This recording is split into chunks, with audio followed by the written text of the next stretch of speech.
gelişin ile geçsin. Kaç kucuma sen açım kucağı, maç veresen öpüm o bal yanağı. Sen günümün şekersen buzulsan, sen gecemin aysan ulduzulsan.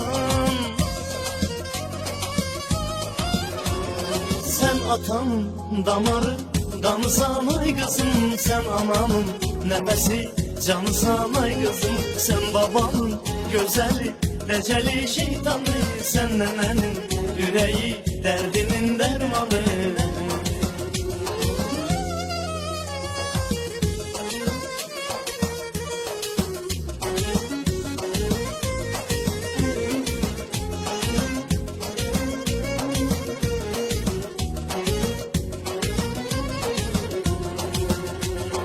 Her dəfə gəl təzə oyuncaq istə, hər nə desən deyərəm ki baş üstə.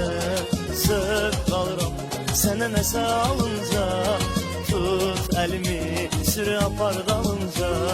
Sən günümün şəkərsən buzulsan, sən gecəmin aysan ulduzulsan.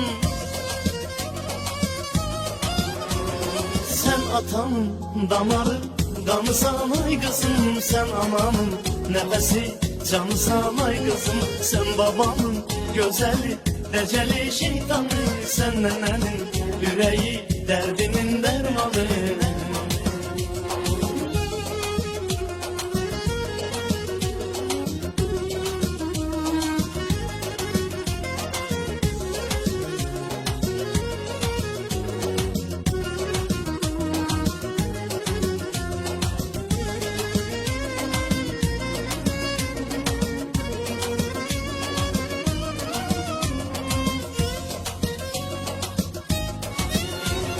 Sen atam damarı damsan ay kızım, sen anamın nefesi cansan ay kızım. Sen babamın gözeli deceli şeytanı, sen nenenin yüreği derdinin dermanı. Sen atam damarı damsan ay kızım, sen anamın nefesi cansan ay kızım. Sen babamın gözeli deceli şeytanı, sen nenenin yüreği derdinin dermanı.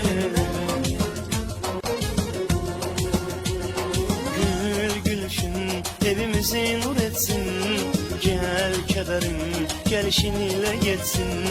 Kaç kucuma sen açım kucağı, maç veresen öpüm o bal yanağı. Sen günümün şekersen buzulsan, sen gecemin aysan ulduzulsan.